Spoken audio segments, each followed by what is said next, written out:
Alors, on va regarder la première prise en main. Là, je vous ai mis ce cas de figure dans Nuke. À la base, quand vous ouvrez Nuke, vous n'êtes pas comme ça. Vous avez tout de suite le nœud viewer. Mais pour X raisons, si le nœud viewer n'apparaît pas d'inquiétude. On va voir effectivement comment faire réapparaître ce nœud. Mais en général, quand vous ouvrez Nuke, il est directement dans le node graph. Alors, pour venir appeler les nœuds, on a plusieurs façons de faire. On va en regarder deux. Soit on vient directement ici dans notre étagère ici de fonctionnalités avec nos outils, etc. Et puis vous voyez ici tout en haut, on a Viewer. Il suffit en fait, hop, de cliquer dessus et j'ai mon nœud Viewer. On peut sinon venir faire touche tabulation de notre clavier et puis en fait il suffit de taper par exemple Viewer et j'ai Viewer et il me dit à chaque fois où est-ce qu'il est répertorié. Donc Viewer se trouve dans les images, donc il est répertorié dans les images et en fait si on regarde ici, il y a bien marqué image, il suffit de cliquer dessus et de voir qu'il est ici. Donc là j'ai appelé un nœud. Ici, on regarde que par défaut, Nuke, en sachant qu'ici je suis sur Nuke X, en version non commerciale, mais par défaut, effectivement, Nuke affiche toujours du 2K Super 35. Ça, c'est vraiment par défaut. Maintenant, on va regarder comment on va pouvoir changer ici la résolution de notre viewer.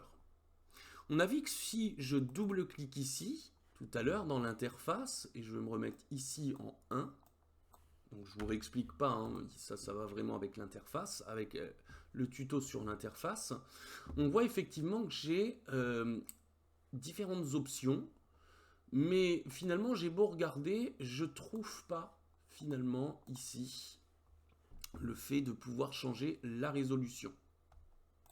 Pour changer la résolution, il va falloir faire un clic droit directement ici. Et quand j'ai un clic droit, vous voyez, je peux relister tout ce que j'ai ici. Donc ici, elle est en nom et ici, elle est en image, en icône. Donc c'est exactement quasiment la même chose, à quelques exceptions près. Et ici, en fait, je peux aller dans Edit. Et je vois que dans Edit, j'ai Project Setting. Donc ici, si je fais par exemple, hop, clic droit sur ce nœud Project Setting ou clic droit directement dans le node graph, vous voyez que j'ai effectivement Project Setting. J'ai le S, sinon, vous voyez, regardez, hop, je vais faire ça. Si dans le node graph, je fais raccourci S, hop, je viens ici mettre le Project Setting. Et je retrouve ici Full Size Format et on voit 2K Super 35. Et maintenant, je peux venir soit prendre un preset, donc d'une résolution, ou soit venir carrément éditer la résolution que j'ai envie. Si j'ai envie de me mettre en Full HD, regardez, je clique sur Full HD et maintenant, ici, mon visualiseur affiche du Full HD. Donc voilà déjà comment on peut changer effectivement la résolution. Maintenant, on va regarder un petit peu la tête de lecture. Donc ici, effectivement, j'ai play, pause, avance, recul, image par animation clé, qu'on verra en temps voulu, image de avance de 10 images d'un coup. Je peux changer ça. Si j'ai envie, en fait, par exemple, de venir tourner sur la centième frame jusqu'à la 200, il suffirait, en fait, par exemple, de venir, je peux faire ici, on voit que j'ai des in-out, je peux faire des points d'entrée et des points de sortie. Hop. Et ici, effectivement, je peux venir jouer avec la barre d'extension. Par exemple, je fais play. Et voilà, il tourne au sein même en fait de cette zone de travail. Et ici, je pars bien de 100 et j'arrive à 201. Alors, je vais faire exactement 200. Voilà. Maintenant, ici, je lui dis, tu fais une lecture à 24 images secondes. On va regarder ici en faisant soit clic droit dans le node graph, Project Setting ou soit directement S, bon, bien qu'il soit déjà affiché ici. Ici, j'ai 24 images secondes. Je pourrais tourner en fait à 25 images secondes et on voit maintenant que je tourne ici à 25 images secondes. Si je veux mettre à 30 images secondes, ici on voit par contre la différence. C'est que là, mon projet est bien à 25. Par contre, ma lecture est à 30. Si je change ici et je mets 50, hop, maintenant on a tout décomposé. C'est-à-dire que maintenant je suis à 50 ici, mais je reste à 30 ici. Donc faites bien attention à ça, parce qu'en fonction de qu'est-ce qu'on change dans un premier temps par rapport à ça, ça va finalement garder en mémoire une chose, sauf que si on la change ici, ça ne la change pas ici. Donc voilà, faites bien attention à ça. Donc moi je vais me mettre à 24 images secondes ici pour le projet, donc je vais lire à 24 images secondes. Ici, par exemple, je peux afficher soit les timecodes, donc j'ai le temps, ou soit par frame. Et ici, j'ai global. Si je mets input, si je mets in-out, si je mets visible, ce sera effectivement en fonction de qu'est-ce qu'on veut afficher dans la zone où on veut travailler. Vous voyez, in-out, ça me permet d'afficher en fait uniquement le in ici et out que j'ai sélectionné en entrée et en sortie. Si je mets par exemple global, je vois effectivement que ici, de base, je pars bien à 0 et j'arrive à 604. Pourquoi 604? Parce que dans mon project setting, ici, il y a marqué 604. Si j'avais marqué 500, boum, ici, je retombe à 500. Donc voilà un petit peu dans un premier temps. Alors on va pas tout décortiquer, on va déjà apprendre à se servir un petit peu de Nuke pour voir comment on peut avancer. Alors là ici j'ai pas envie en fait de venir afficher tout ça, donc hop je peux venir hop mettre comme ça ça sera très bien. Bon après on verra que je peux effectivement désafficher. Vous voyez, il y a marqué Alt I, donc il y a plein de petits raccourcis ici. Alors je vais faire ça, je vais faire ça, je vais faire ça. Donc on pourra faire tout un tas de choses. Vous voyez, ici je peux carrément désafficher les poignées d'entrée et de sortie. On voit qu'elles se désaffichent ici. On voit qu'il y a les raccourcis à chaque fois. Hop, on a une nomenclature à chaque fois qui apparaît. Ici, il dit I. Je peux venir l'effacer plus Alt I, etc. Donc, on va voir un petit peu comment on peut aussi venir travailler dessus. Donc, je vais venir importer maintenant une image. Donc, si je veux importer une image, qu'est-ce que je vais faire? Soit je fais clic droit dans le node graph, et puis je viens effectivement dans image et je prends le fameux nœud read. Donc, le nœud read, c'est effectivement celui qui va nous permettre de venir enclencher une vidéo, une image, etc. Donc soit je le fais par clic droit, soit je vais directement ici le chercher, soit je fais raccourci tab et je fais read, et on voit qu'il est ici, et maintenant je viens chercher effectivement donc, par exemple, hop, un plan, ou soit je viens directement faire un drag and drop. Donc ici il suffirait par exemple, je sais pas, je vais prendre... allez, ça, hop, je glisse, je dépose et on voit maintenant que j'ai mon image ici qui s'affiche. Alors, faites attention, dans la version NukeX non commerciale, on ne peut pas importer du MP4 H264.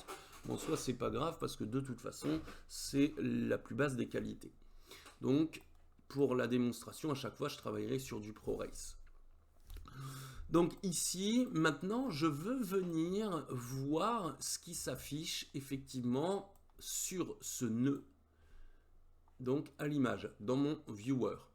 Donc pour ça, on voit que ici j'ai une petite flèche, ça veut dire que je dois la connecter au viewer. Et maintenant, j'affiche effectivement ce qui se passe. Je peux faire une lecture, alors selon effectivement le poids du fichier, sa résolution, il va falloir avoir un temps de chargement, mais je crois qu'ici j'avais fait du proxy, donc on va regarder ça.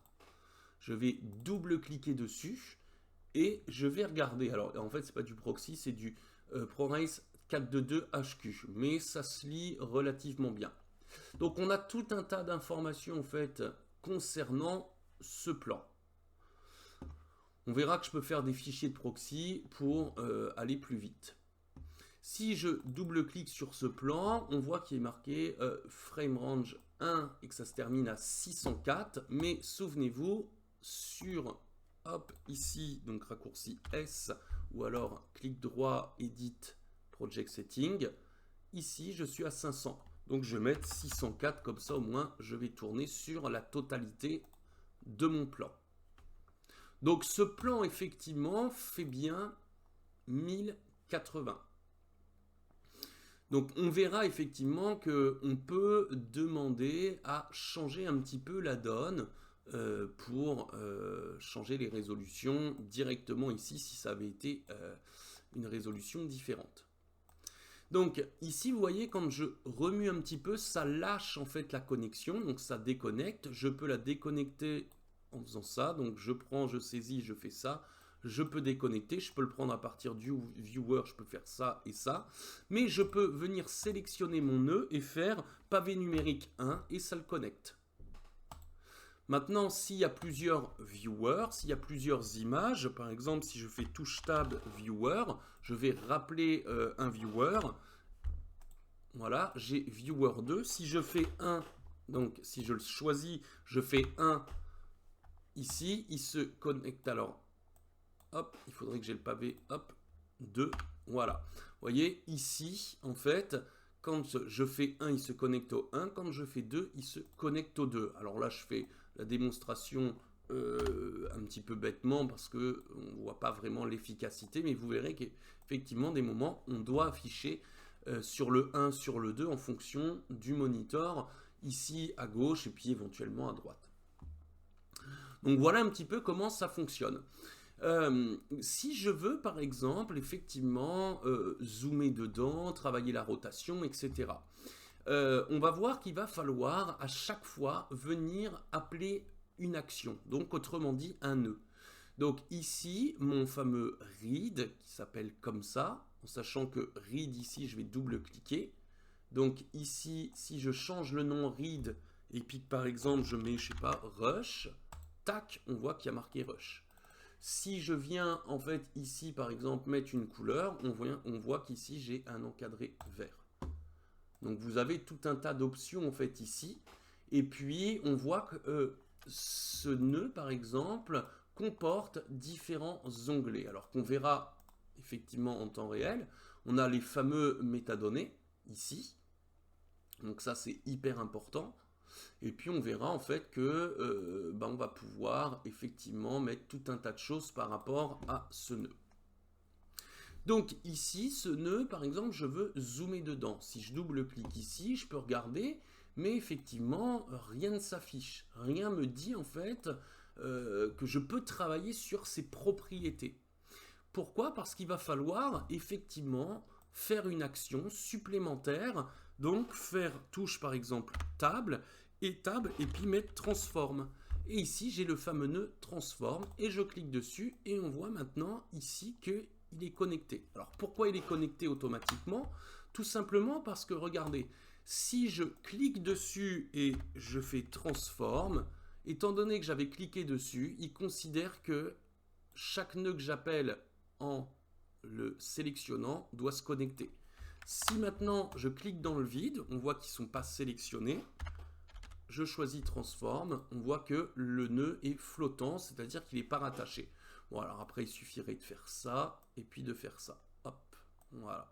Mais effectivement c'est beaucoup plus rapide si je le saisis et je fais transform en le saisissant, au moins il est connecté. On voit maintenant en fait qu'on a une cible ici où on va pouvoir faire une translation soit sur l'axe hop, ici X ou Y. Hop, donc je vais revenir en arrière en sachant que hop, je peux faire ça et puis je peux faire ça. Et ici en fait, vous voyez, je peux venir réinitialiser avec cette fonction. Donc j'ai effectivement le fameux transform et ici j'ai translate comme je viens de le faire, mais je peux jouer avec les rotations, je peux jouer avec l'échelle, je peux jouer avec le skew en fait. Donc le fameux skew, c'est effectivement une espèce de déformation, de décompensation. Je vais réinitialiser ça. Et puis, on verra en fait en fonction du skew que je peux choisir en fait un ordre. Ici, j'ai mon fameux point d'ancrage. Bon, et puis là, c'est un petit peu plus spécifique. Il faudrait voilà, qu'on soit vraiment dans le vif du sujet pour comprendre les autres fonctionnalités. Si par exemple, je sais pas, je veux retoucher la couleur, bah je ferai par exemple color correction, par exemple, hop, en sachant que ici j'ai le color correct, mais je peux faire clic droit, je peux venir ici les afficher, color, ou alors venir ici. Ici j'ai le color correct, et puis après je pourrais en fait m'amuser, par exemple, alors je vais faire un peu n'importe quoi, hein. Hop, je pourrais faire ça, faire ça, faire ça, bon voilà. Et je pourrais très bien maintenant me dire, bah, j'ai envie effectivement de venir faire une correction colorimétrique et un zoom. Bah, je ferai par exemple déjà transform. Donc j'ai bien mon nœud transform. Par exemple, je veux faire ça et puis je veux faire ça. Hop, par exemple. Et maintenant, donc on verra d'ailleurs dans un autre tuto comment effacer la perche. Et puis ici, donc je viens sélectionner ce nœud et je fais color correct. Donc ici, je pourrais hop, venir connecter maintenant hop, le nœud donc, qui est rattaché ici, ce nœud read qui est rattaché au transform et le transform donc qui est rattaché au color correct. Enfin, c'est plutôt le color correct qui est rattaché au transform et le transform au rush. Mais vous voyez bien comment ça fonctionne. Et ici, je pourrais travailler, voilà, par exemple ça. Donc, je ferais, je sais pas, par exemple ça et puis ça, par exemple. Et puis ici, hop, je pourrais, voilà, travailler ça et puis ça, par exemple. Hop, et puis voilà, comme ça.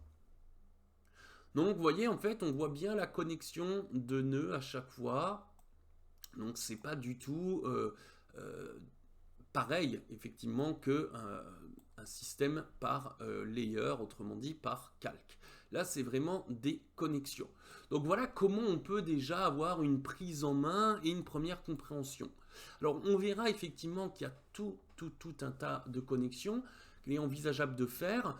Mais aussi, on verra qu'il y a des connexions qui fonctionnent les unes avec les autres et des connexions qui ne fonctionnent pas les unes avec les autres parce qu'il va falloir effectivement faire tout un tas de cheminements.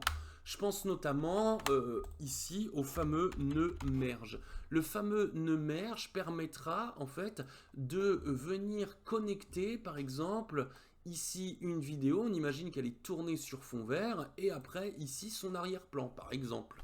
Et reconnecter ça après. Ici, ça c'est le fameux nœud merge, hein, c'est celui qu'on utilise énormément. Mais on verra en fait qu'on a par exemple, je sais pas, je vais faire CTRL Z pour rappeler ce que j'ai effacé. On a le fameux hop, nœud reformat. Par exemple, je pourrais prendre le fameux nœud reformat ici. Et on voit que output, hop, je peux venir changer ici et reformater. Alors là, j'ai mis reformater en 4K DCP. Alors, il se réajuste automatiquement, mais on voit que je peux effectivement venir reformater la résolution de ce plan. Donc, on a vraiment tout un tas de choses qu'on pourrait faire. Si je maintiens CTRL, ici, on voit que j'ai un petit nœud ici intermédiaire qui va me permettre de venir basculer comme ça. Alors, pourquoi? Parce que des fois, on va voir qu'on a tout un amas en fait de différentes choses et on a effectivement des croisements de flèches dans tous les sens et c'est pas facile de s'y retrouver. Et le fait de faire touche CTRL va vraiment permettre des moments de faire ce genre de chemin. Et plutôt que de connecter, on verra directement comme ça, on viendra connecter comme ça par exemple. Et on verra qu'effectivement, on va trouver tout un tas de chemins et ça nous permettra d'avoir un node graph beaucoup plus propre, beaucoup plus lisible, plutôt que de venir faire des chemins en diagonale dans tous les sens. Après, tout ça, ça va forcément dépendre du cas de figure dans lequel on se retrouve. Ici, par exemple, on va regarder que si je prends le roto, vous voyez, ça connecte le roto. Et ici, j'ai effectivement mes fameuses courbes de Bézier. J'ai la plume plus, etc. J'ai mes courbes de Bézier, j'ai les B-splines, etc. Donc ici, si je prends par exemple cette plume, vous voyez qu'en fait, je peux venir faire tout un tas de choses. Je viens créer un masque, alors on verra, il est connecté, mais on verra en fait pour faire des masques additifs ou soustractifs ou autres.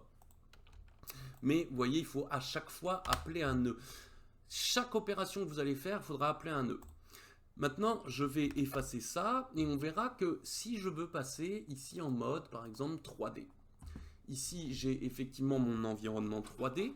Donc, je veux travailler avec ma souris et mon clavier. Donc, vous voyez, en fait, il va falloir ici, par exemple, ma souris va me permettre effectivement, si je maintiens le clic de la molette, de travailler donc en translation. Si je maintiens Alt, ici, je peux venir maintenir Alt plus mon clic gauche, mon clic droit, ça va me permettre d'orbiter. Et si en fait je viens travailler ici avec la molette de ma souris sans maintenir Alt, je vais pouvoir effectivement venir travailler sur la dolly. Alors c'est pas un zoom, hein, c'est vraiment comme si je faisais un travelling avant et arrière. Alors voilà un petit peu comment on peut travailler. Si vous travaillez avec votre pavé numérique, bon courage. Là, je vous conseille vraiment de travailler à la souris et au clavier, ça sera vraiment plus simple. Et vous voyez, si ici dans mon environnement 3D, je veux emmener par exemple une caméra, je peux faire touche tab, je fais caméra, hop, et j'emmène une caméra. Il suffirait de connecter, boum, la caméra. Ici, je me mets en vue 3D, je double-clique sur ma caméra. Alors en fait, j'ai mis caméra tracker, c'est pour ça que ça ne marche pas. Hop, caméra classique, voilà, et j'ai ma caméra, il suffirait de la connecter, boum, et voilà, j'ai ma caméra. Donc je peux venir effectivement travailler sur mes axes X, Y et Z, et ici, j'ai les paramètres les outils de navigation, donc pour venir travailler ma caméra. Donc je pourrais travailler effectivement sur les axes de position, mais aussi de rotation. Bon, alors là, l'échelle, je ne vais pas le faire parce que, en fait, je fais ça sur ma caméra, c'est un peu bizarre. Donc, on a effectivement, par exemple, si, hop, j'enlève ça, et puis ici, on voit que j'ai les formes 3D primitives, etc. Par exemple, je vais prendre, je ne sais pas, un fameux cube, hop. Ici, on voit que j'ai un cube qui s'affiche, pareil. Ici, je peux le déplacer donc en position, en rotation, et je peux travailler ici son échelle. Et ici, en fait, ça va me permettre de venir faire les fameux affichages, par exemple, en vertex, en face, donc en polygone, ou alors en age, donc en arête. Donc tout ça, on le verra en temps voulu, parce que sinon, ça risque de faire peur. Et on voit que quand je suis en 3D, j'ai encore ici des choses qui viennent s'afficher. Donc voilà un petit peu la première prise en main. Donc vous voyez le cube ici, je double-clique et j'ai effectivement ces fonctions translate, rotation et échelle. Ici, si je fais un clic droit, vous voyez qu'à chaque fois sur une fonction, il y a marqué set key. Et on verra en fait comment on pourra venir effectivement afficher des clés d'animation.